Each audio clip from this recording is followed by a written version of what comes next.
मीठा संवाद आया जब हनुमान जी और प्रभु का मिलन हुआ।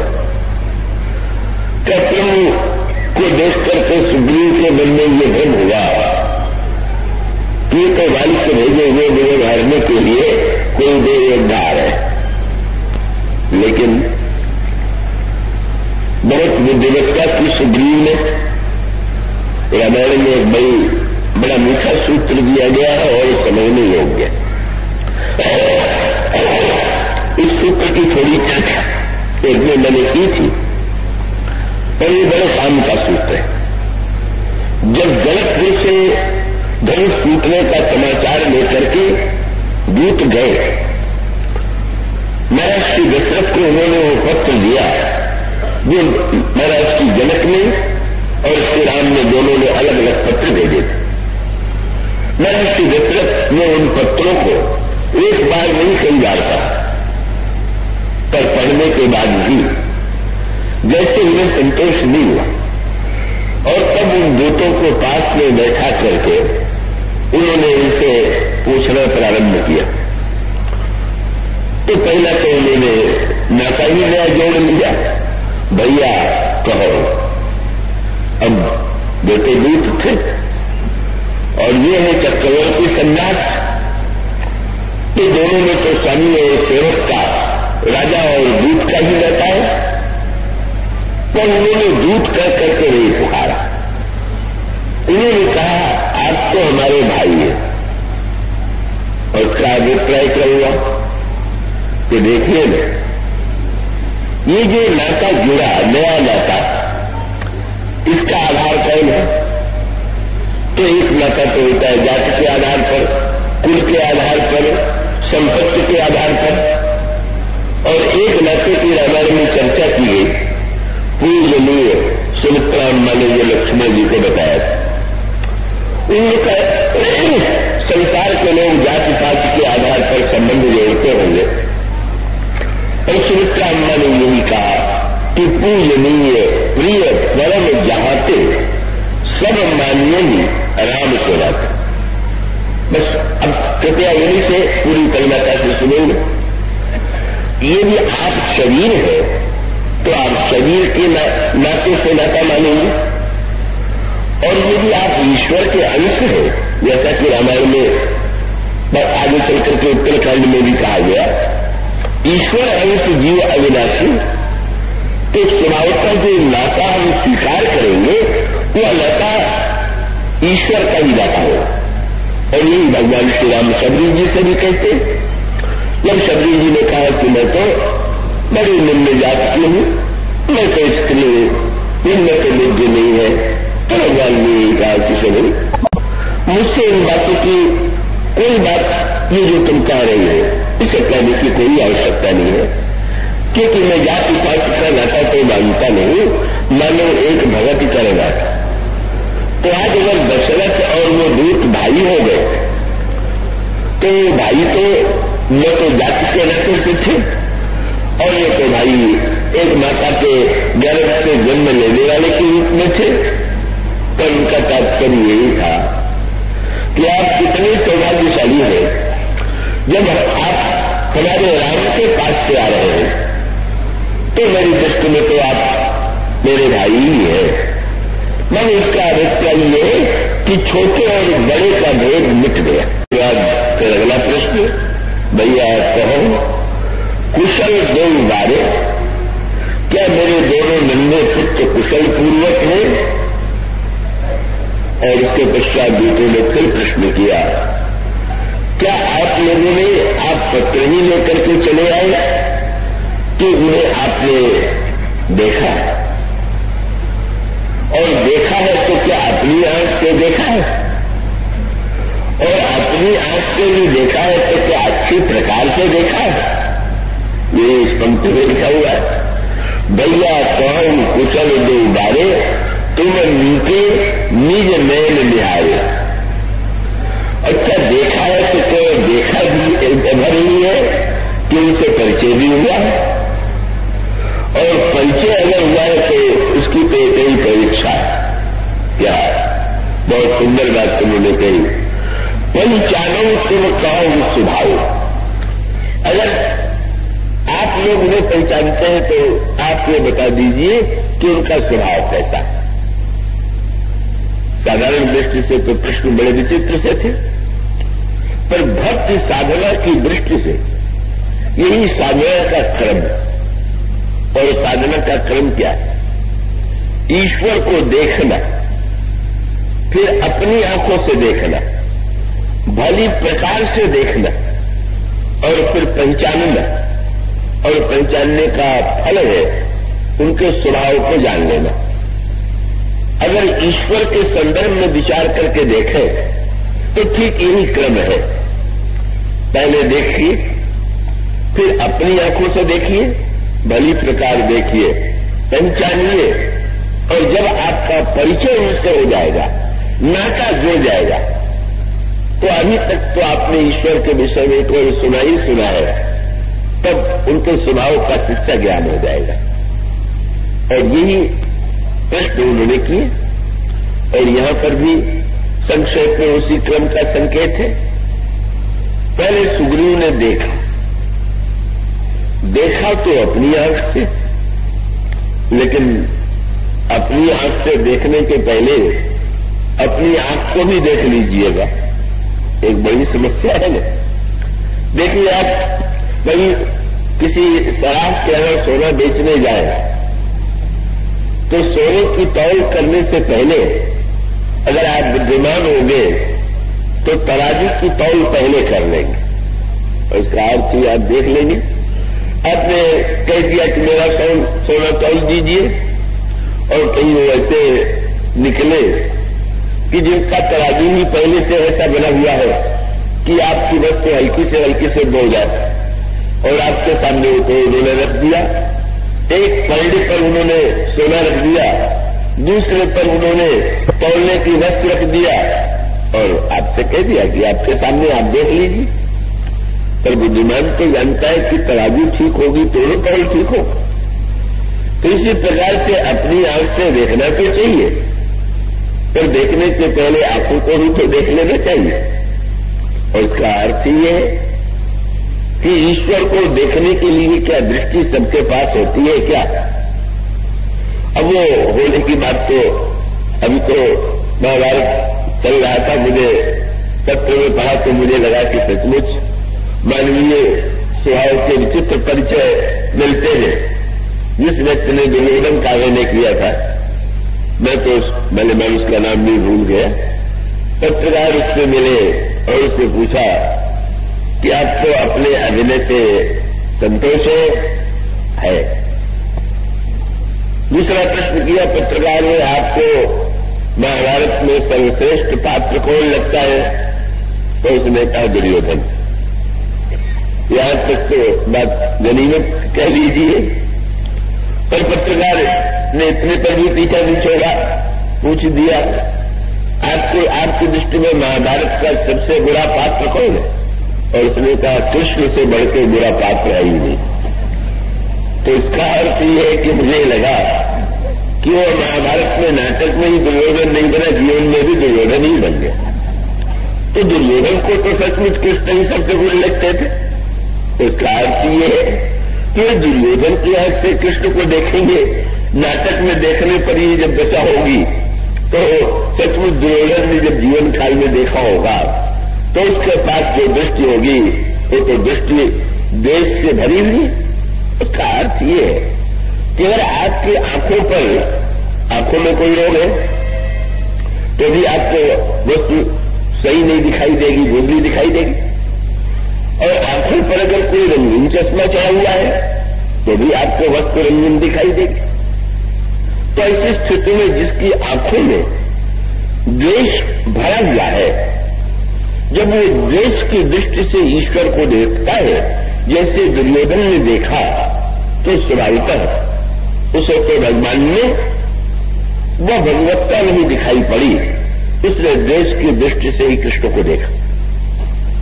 तो अगर हम ईश्वर को देखने के लिए द्वेष की दृष्टि, संसार में भी आप किसी को द्वेष की दृष्टि से देखेंगे तो व्यक्ति बंदा ये भूल जाता है कि पहले वो तो अपने नेत्रों को सही सही द्वेष से मुक्त करे, रंगीन चश्मा उतार दे, तो जब व्यक्ति द्वेष से मुक्त होता है, रात के रंग से मुक्त होता है, रात के रंग का भी नाम है। जब आपका और हमारा किसी से राग होता है तब उसको भी हम सही नहीं देख पाते। जब हमारा आपका किसी से द्वेष होता है तो भी हम उसे सही नहीं देख पाते।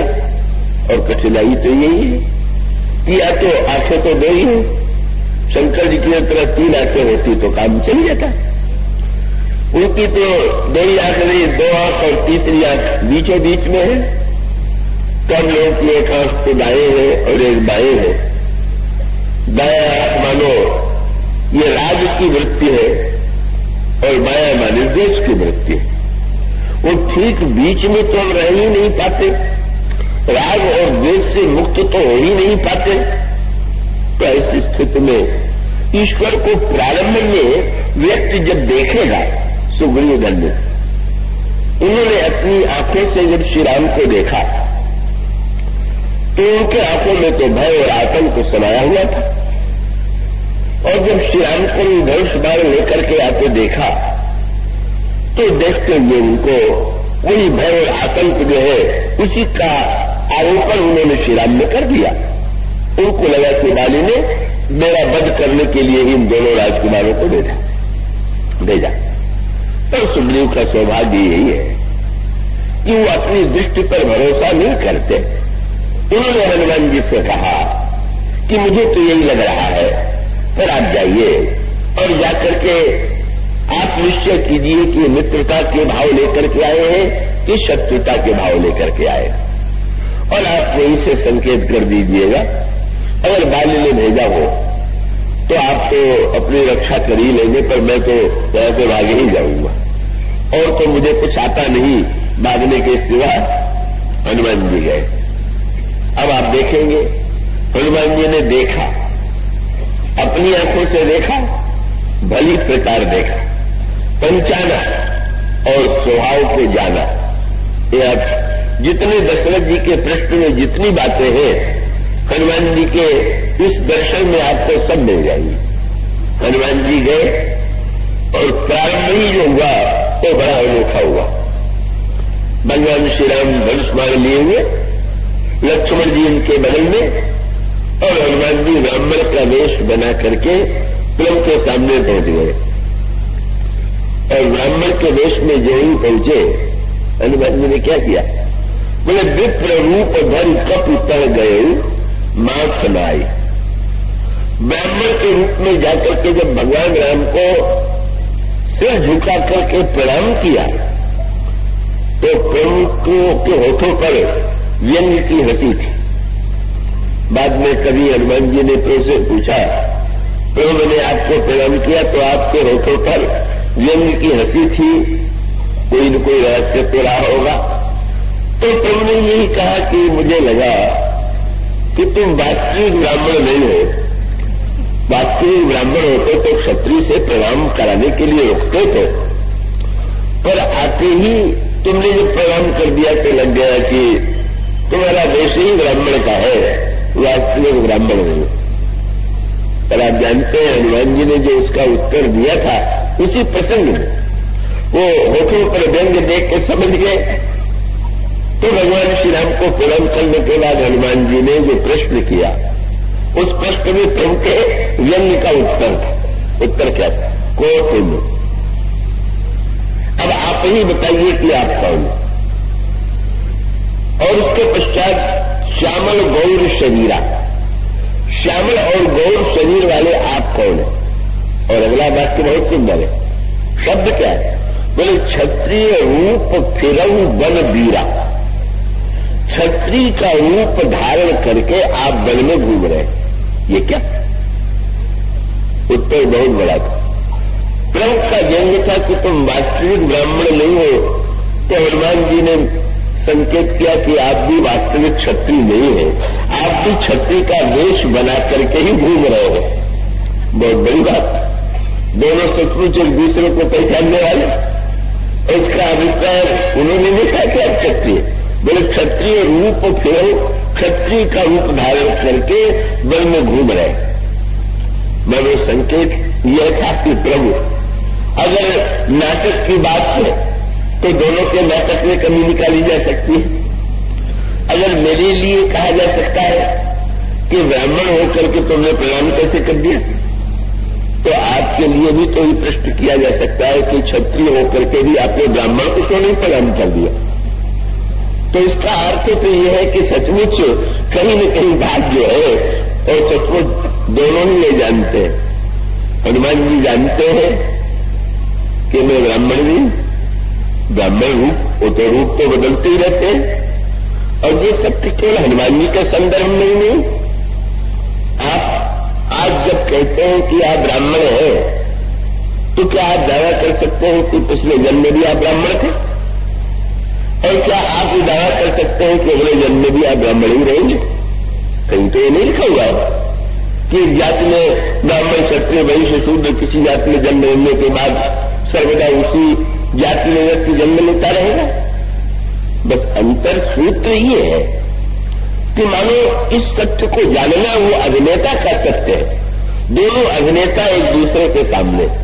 हनुमान जी भी एक अभिनेता, वो तो साक्षात भगवान शंकर है और यह साक्षात परब्रह्म परमात्मा भगवान है। एक आया हुआ ब्राह्मण के वेश में, दूसरा आया हुआ क्षत्रिय के वेश में, और दोनों में जो मीठा संवाद हुआ वो संवाद विरोध से भी भरा हुआ है, व्यंग से भी भरा हुआ है और तत्व और सिद्धांत से भी भरा हुआ। प्रभु नहीं बोले, समझ गए कि ये तो कुछ अनोखा ही लक्षण व्यक्ति सामने है। पर प्रभु से हनुमान जी पूछते, हनुमान जी से प्रभु पूछते हैं आप कौन है? और आगे चलकर के प्रभु ने भी कह दिया, तो फिर आप बताइए आप कौन हो? पर वहां पर क्रम बहुत सुंदर है। प्रभु जब नहीं बोले तो मानो प्रभु ने उनकी ओर देखा, लगता है आपकी दृष्टि तो बड़ी विलक्षण है, तो आपको क्या लगता है कि मैं कौन हूं? तो हनुमान जी ने पहले अपनी आंखों से देखा,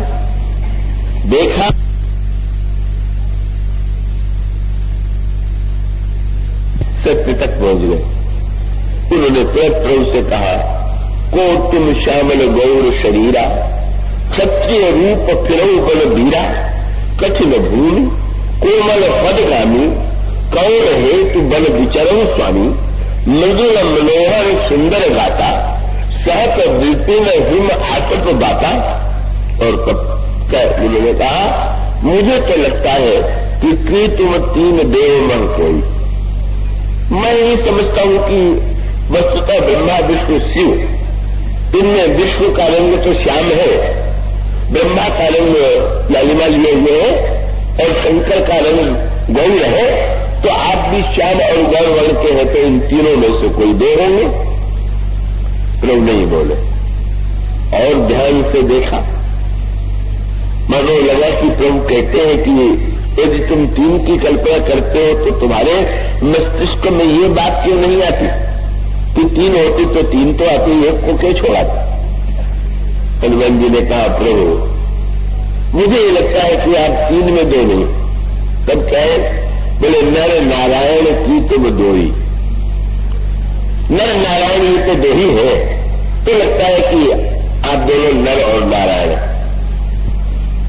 प्रभु अभी मुस्कुरा करके देख रहे, और तब हनुमान जी ने जब वो तुम नीचे निज नयन निहारे, गहराई से देखा, तो कहने लगे कि प्रभु जग कारण कारण भव भंजन धरणी भार की तुम अखिल भुवन पति लीन मनुज अवतार। क्या आप सारे संसार के स्वामी का परब्रह्म परमात्मा स्वयं अवतार लेकर के आए हुए हैं क्या? तुमने मुस्कुरा करके देखा, तुमने तीन में दो कहा तो भी ठीक, दो में दो कहा तो भी ठीक। तो जब तुम अंतिम बार तुमने कहा तो तुम ये भी तो दोनों के विषय में अभी तक तो तुम चर्चा कर रहे थे। अब तो तुम क्या मुझे देखने के बाद उन्हें भूल गए क्या? हनुमान जी ने कहा, नहीं प्रभु, जब पहले देखा लगा तो लगा कि तीन में से दो है, और गहराई से देखा तो लगा कि दो में दो है, और गहराई से देखा तो लगा दो है ही नहीं, एक ही दो दिखाई दे रहा। बस ये जो सोचते हैं, आप अंतरंग में जितना फैलते जाइएगा उतना ही आपको, जब तक बहुत दिखाई दे रहा है तो सरकार वालों को बहुत दिखाई दे रहा है, और वो व्यंग्यात्मक दृश्य हो तो आपने सुना ही होगा कि वो एक व्यक्ति को जो ऐसा रोग हो गया कि उसको एक व्यक्ति जो थे वो दो दिखाई देते थे। तो डॉक्टर के पास गया और जब उसने कहा कि मुझे एक व्यक्ति दो दिखाई देते, तो डॉक्टर ने पूछ दिया कि क्या आप तीनों को यही रोग है क्या? तो रोगी को समझ में आ गया कि इनको एक ही व्यक्ति तीन दिखाई देता है। ब्रह्म तो अकेला एक ही था, उसे छोड़ करके और कुछ था ही नहीं, पर ये जो विविध रूपों में दिखाई देने लगा, इसलिए उस ब्रह्म ने ये संकल्प किया कि मैं एक से अनेक बन जाऊं, और वो एक से अनेक बना हुआ, और उसमें भी क्रम है। और क्रम ये पहले संसार में विविधता दिखाई पड़ी, और फिर दिखाई पड़ा कि नहीं तीन है, का माया जीव और ब्रह्म, फिर दिखाई पड़ा जीव और ब्रह्म, और अंत में दिखाई पड़ा केवल ब्रह्म। तो जब केवल एक ही दिखाई देने लगे, सारा सब कुछ तो दृश्य ही बदल जाएगा। जितना अधिक दिखाई देगा, जितने रूपों में दिखाई देगा, और उस दिखाई देने को ही जो सत्य व्यक्ति मान लेगा, वो व्यक्ति तो अपने आप को स्वयं उपद्रव से ग्रस्त बना लेगा, संघर्ष की झगड़े की जड़ बना लेगा। पर हनुमान जी ने सचमुच एक को देखा, और देखने का फल कितना सुंदर हुआ।